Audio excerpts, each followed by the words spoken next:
Well, joining us now is former Metropolitan Police detective Peter Bleksley. Peter, I just don't know where to begin with this. I mean, it's a difficult time of day to read out the roll call of some of the things that Wayne Couzens did before being given a uniform, police kit and a badge. But, you know, we're talking about a man who on 2 occasions shared unsolicited images of his nether regions with young women, paid women on the internet to do things to clothes and then asked him to send them the clothes, used lots of prostitutes, viewed violent pornography, unmanaged debts, sexual offending, including an attempted rape. Our understanding is that is of a girl who barely was in her teenage years, a kidnapping. I mean, this guy shouldn't even be walking the streets, let alone carrying a police badge. No, unfortunately, he'll never walk the streets again. He will gasp his last pathetic breath in prison. But let me just pick up on what Dame Angiolini said today about how there may be another Wayne Couzens in the police. And let me present you with yesterday's British police rap sheet. Brace yourselves. Oh, God. A Greater Manchester police officer convicted of sexual assault on a 6-year-old girl. God. That happened yesterday. A Metropolitan Police officer dismissed for gross misconduct for sending vile and offensive, racist and misogynistic messages to a woman that he knew. And that was just yesterday. And a week ago, a Met police officer, no longer of course, was convicted of 13 rapes, which he carried out while a serving officer. He was only 24 years old. So if Mark Rowley says, you know, oh, the improvements are underway, when are they going to start? I mean, for me, it seems this is an absolutely disgraceful case, absolutely disgraceful. And, you know, our thoughts are with that poor, fat Sarah Everard's poor family. But it seems to me that for the police, more and more people like Sir Mark Rowley, you know, sorry seems to be the easiest word. Always apologise. Oh, well, lessons have been learned. Apologise, apologise. So what? What is he actually doing to improve this rancid police force that's supposed to be the flagship force of the capital city of this country? What he has done is he's dedicated more officers to trying to root out the wrong ones. So that's a slight tick, some credit there. And he's given them the powers that counter-terrorism officers would have to investigate a terrorist cell, for example. They've got those kind of powers. So basically that equates to phone taps, covert surveillance and much more, which I'm not going to go into on public television. But when it comes to vetting, and that was an ironic kind of huff, if you don't mind me saying so, right?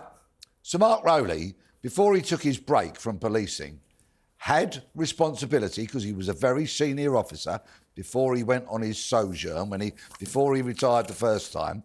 What he doesn't really want you to know is that he had responsibility for Carrick and Couzens' unit, OK? That was part of his brief in his previous policing career, but he keeps that understandably very quiet. And when questioned about it, said it was only a very small part of what I did, as if that's some kind of excuse. Let's not beat around the bush, and let's say this on behalf of the good cops, there are plenty of those, and victims of crime. Policing is in crisis. I could be here, I kid you not, all afternoon telling you about areas where policing is failing, where it's understaffed, where the training's no good, where the recruitment is poor, where the vetting is almost non-existent, and where bad people carry warrant cards. Let's talk now about another issue the police are facing, which of course is policing the protests. And Rishi Sunak has urged police to act against mob rule, basically saying that the public shouldn't have to suffer intimidation, disruption and subversion. But where does the buck stop with this? Is it that the police don't have the powers to crack down? Is it that by now, when you look at some of the people involved in these protests, I mean, it's interesting, James Cleverly, as Home Secretary, said, oh, would you mind not doing it anymore? You've made your point, please don't do it. And one of these organisers said, he's the leader or part of Friends of Al-Aqsa, will continue to march until until there's an immediate ceasefire. And if you look up the Al-Aqsa Foundation, who I assume these people are friends of, and even them, if you do a bit of a dive into them, they've got some pretty interesting connections to organisations that are prescribed, not just in this country, but around the world. And so you've got the Home Secretary saying, please don't march, and arguably somebody who could be a member of an organisation with dodgy connections saying, we're going to do it. I mean, surely that's enough to say stop. To deal with the very first line of your question, if I may, where does the buck stop? In terms of London, Sir Mark Rowley, Commissioner of the Metropolitan Police, that's where the buck stops. He might tell you, of course, that there is a commander to deal with any given public order event, but at the end of the day, the responsibility rests with him. And let's look at what the Home Affairs Committee said this week. Read between the lines, read the subtext. They said policing should be done without fear or favour with regards to these protests. So the clear inclination is that they are hinting that there has been favour or there has been fear around the policing of these marches. And they also said policing should be consistent whether it's 20 protesters or 20,000 protesters. And we know there's been inconsistencies, hence the growth of this phrase, two-tier policing. Yeah, I mean, this is Alex and I disagree. I don't think I think these protests should be allowed to happen. People have the right to protest, and I think it would be a retrograde step if we banned. If this was ISIS organising protests walking the street, people would say don't let that happen. But this is no. The point is, some of these people, some of these factions in these marches are directly connected to Hamas. Yes, but if we start banning, then we'd be like we live in North Korea. So my point is, though, and we can agree on this: if they're going to happen, these marches, what I want to see is them properly policed. I've seen these marches. I've been to 3 or 4 of them just to watch, and the law is being broken on a serial basis, and you have a handful of cops just standing by, watching hate chants, watching hate slogans being shouted, and they do nothing. The projection of From the River to the Sea on to the House of Parliament last week was a case in question. So my point is, mob rule is going to happen unless the police start doing their job and policing these marches properly. But it costs 23 million quid a pop. Well, that's... I'd rather the police do actual police work, and someone just said these marches end now. Welcome to the real world. Can they police these properly? The genie is out of the lamp and there's no forcing it back in.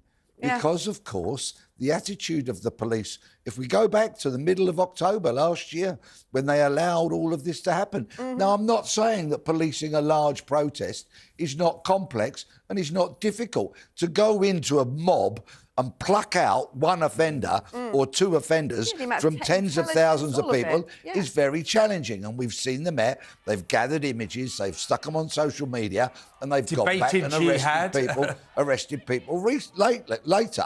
But it has been inconsistent. Of that, there is no doubt, especially when you contrast when a few hundred people turned up to protect the cenotaph on Remembrance Weekend, and they, of course, were kettled, batons were drawn, they were surrounded and handcuffed. And then when we look at the contrast to the policing of the pro-Palestinian demonstrations, people are understandably going, this is inconsistent. I think the police have been as fluffy as they have been because they don't want large-scale disorder. They don't want to spark a riot. But their weakness is actually, I think, inadvertently and sadly going to create exactly what they didn't want. Because there is so much discontent amongst people who are watching this and going, what's going on?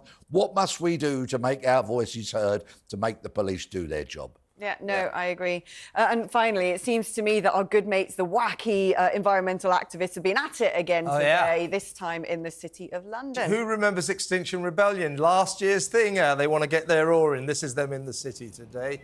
No fossil fuels. It's almost nostalgic, isn't it? I know. Sort of quite warm-hearted, I feel about this. Cute little things, aren't they, compared to the pro-Palestinian Extinction Rebellion, How about that? Anyway, they're at it. Can I ask you one thing, Peter? I've got a bit of a bee in my bonnet about this. Scarlett Blake, that cat killer, human killer, keeps being called cat killer, actually murdered a human more than that he'd never met before in his life, just pounced on him and killed him. Calls himself Scarlett Blake. I'm not sure what his real name is, but he's a bloke.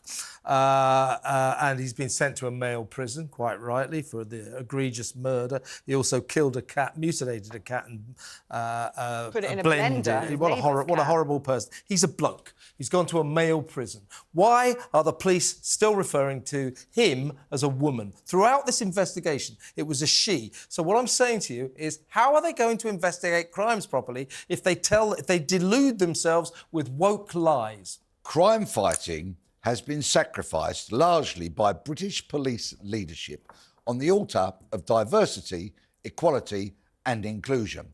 And what is it increasingly delivering? Well, division, not diversity.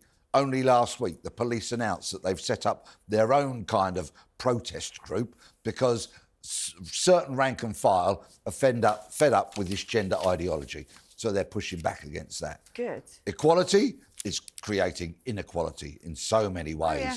And of course, the whole inclusion, well, many people feel excluded. So it's really backfiring. What a Royal Commission would decide, if all that money could be spent on it, and I know Royal Commissions are frowned on by some, but what we need to decide is, what is modern policing for? Yeah. Is it a social service in all its fluffiness and all its flakiness, whereby senior officers who don't know how to catch a cold can write you a 12,000-word thesis on reflective practice? Or do you want a crime-fighting force that's going to keep your streets safe, lock up wrong-uns and prevent crime? I'm going to go on a limb here. I think I want the latter. I'm going for the latter. I'm going to put you in charge of it as well. Peter, fantastic. Always great to have you on board. Peter Bleksley there.